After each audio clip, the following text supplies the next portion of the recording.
गोंदिया में राज्य मंत्री डॉक्टर पंकज भोयर इनके हाथों आदर्श शिक्षक स्वयंपाकी ताई का हुआ सम्मान। गोंदिया में आज शिक्षा क्षेत्र के उत्कृष्ट योगदान देने वालों का हुआ भव्य सत्कार।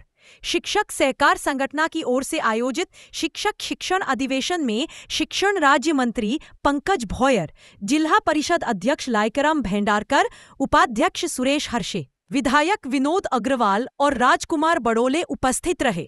इस दौरान शिक्षा, ग्राम विकास और शालेय पोषण क्षेत्र में योगदान देने वाले आदर्श शिक्षक, आदर्श सरपंच और स्वयंपाकी ताइयों को सम्मानित किया गया।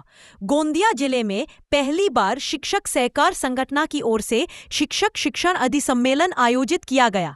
कार्यक्रम में हजारों शिक्षकों ने उपस्थिति दर्ज कराई। साथ ही आदर्श सरपंच और स्वयंपाकी ताई भी बड़ी संख्या में शामिल हुई।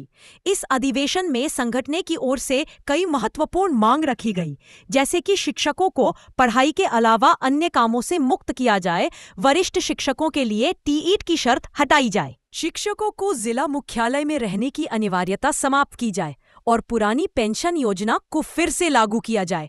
राज्य मंत्री पंकज भोयर ने भरोसा दिलाया कि आने वाले समय में शिक्षकों पर शिक्षण के अतिरिक्त कार्यों का बोझ नहीं डाला जाएगा। अभिनंदन की एखादं काम जर का आपल्याला प्रशासनाकडून किंवा सरकारकडून करून घ्यायचं असेल तर त्याच्याकरिता कशा पद्धतीचं नियोजन झालं पाहिजे आणि एक नियोजनबद्ध संघटना कशी उभारली पाहिजे याचं मूर्तिमंत उदाहरण आज आपल्या संघटनेने या ठिकाणी सिद्ध करून दिलं।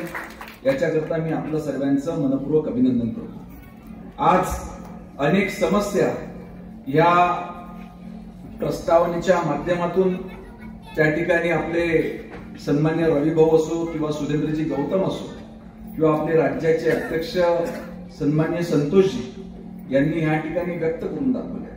निश्चितपणे आपल्या ह्या सर्व समस्या सुटल्या पाहिजे, कारण ह्या जर का समस्या सुटल्या नाही तर आपलं मेन उद्देश जो शिक्षणाचा आहे तो आपण साध्य करू शकणार नाही।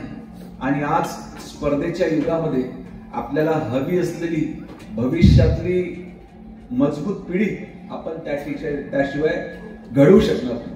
आणि याच्याकरताच समाजामध्ये असलेल्या शिक्षक संघटना, त्याचे पदाधिकारी, सरकारमध्ये काम करणारे लोकप्रतिनिधी आणि लोकप्रतिनिधींच्या नेतृत्वात काम करणारं प्रशासन, या सर्वांमध्ये जर का समन्वय राहिला नाही तर त्या ठिकाणी आपण यशस्वी अशी शिक्षण अभियान हे आपल्या राज्यात किंवा देशात त्या ठिकाणी चालवू शकणार नाही।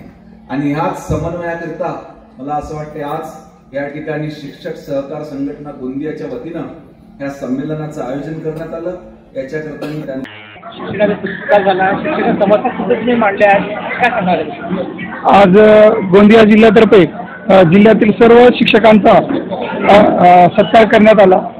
आज आपण पाहतो महाराष्ट्रामध्ये शिक्षकावरती ऑनलाईन काम किंवा शालाबाह्य कामांचा खूप मोठा बोजा वाढलेला आहे आणि हा कुठेतरी कमी करणं गरजेचं आहे।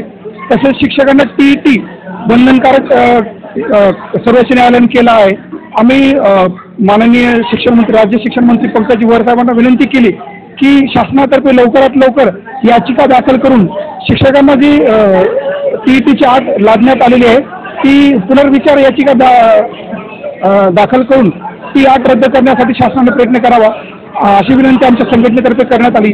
तसेच स्वयंपाकी मानधन, स्वयंपाकी मदतनीसांचं मानधन अत्यंत तुटपुंजा मानधनावरती ते काम करतात, तर त्यांचं मानधन वाढून कमीत कमी 15,000 रुपये करण्यात यावं।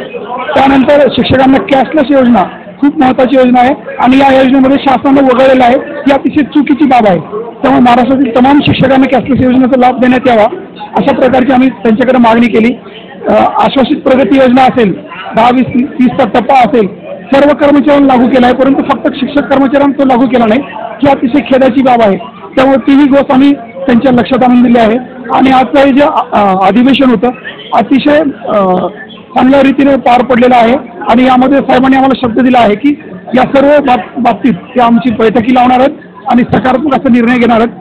तसेच शिक्षण सेवकाचं मानधन सुद्धा वाढणं गरजेचं आहे आणि आंतरजिल्हा बदलीचा 7वा टप्पा तात्काळ अंतर्गत बदल्या झाल्याच्यानंतर मार्गी लागणं गरजेचं आहे। यासाठी सुद्धा आमच्या पदाधिकाऱ्यांना शासनाकडे माननीय मंत्री महोदयाकडे पाठपुरावा केला आहे आणि त्याही बाबी लवकरात लवकर आपल्याला होताना दिसून येतील।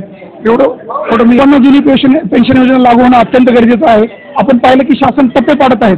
2005 पूर्वीच्या लोकांना पेन्शन दिली, नंतर जाहिरात ज्या लोकांची आहे जाहिरातीमध्ये बसलेल्या लोकांना पेन्शन दिली, हे कुठेतरी तत्वात बसत नाही. जाहिरातीमध्ये एखादी माणूस बसते आणि त्याला पेन्शन भेटणं अतिशय चुकीचं आहे.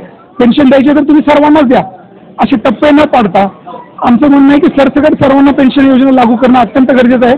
आणि त्यासाठी शासन स्तरावर आमच्या जुनी पेन्शन संघटनेचे कार्यकर्ते आहेत, आम्ही शासन स्तरावर पाठपुरावा करणार आहोत. आणि सर्व शिक्षकांना जोपर्यंत पेन्शन योजना लागू होत नाही तोपर्यंत आम्ही हा लढा सोडणार नाही. पंकज भोयर साहेब तसेच देवाभाऊ जे काही मंत्रिमंडळ आहे खूप चांगले लोक आहेत ते. आणि ज्याही आमच्या मागण्या आहेत मी 100% आज तुमच्या चॅनलच्या माध्यमातून म्हणतो की येणाऱ्या काही दिवसामध्ये आमच्या खूप साऱ्या मागण्या जे मंत्री महोदय आहेत आणि आमचे मुख्यमंत्री आहेत ते नक्कीच आमच्या मागण्या सोडवतील आणि शासन स्तरावर आमचे बैठकीचे नियोजन ते करणार आहेत. त्या नियोजनामध्ये सुद्धा आम्ही ह्या मागण्या रेटून धरणार आहोत आणि शासनाने नक्कीच 100% आमचा प्रश्न सोडवणार आहे की ऑनलाईन कामं खूपच वाढलेले आहे. त्याबद्दल आमचा शासनाविषयी रोष आहे आणि शासनाला सुद्धा हे करणे आहे की आपण वारंवार या शिक्षण क्षेत्रामध्ये असं प्रायोगिक तत्व असं प्रयोग करू नये. त्या प्रयोग केल्यामुळे काय होतं की वेगवेगळ्या लिंक येतात, वेगवेगळी माहिती भरावी लागते आणि बिनकामाची माहिती भरावी लागते. ती कुठेतरी शासनानं थांबवली पाहिजे. त्यामुळं जे विद्यार्थ्यावर याचा चांगला परिणाम होईल. कारण शिक्षक जर फ्री असला तर तो व्यवस्थितपणे शिकवू शकेल. म्हणून शासनाने हे जे अतिरिक्त जे काम आहेत असंख्य कामं आहेत ते असंख्य कामं त्यांनी बंद करायला पाहिजे. आज म्हणजे आपल्या ह्या कार्यक्रमाला एकूण 60 जणांचा सत्कार झाला. त्यापैकी शिक्षक होते, सरपंच होते आणि स्वयंपाकी मदतनीस होते. प्रत्येक तालुक्यातून 2-2 शिक्षक, 2 सरपंच आणि 2 स्वयंपाकी मदतनीस यांचा आम्ही सत्कार केलेला आहे.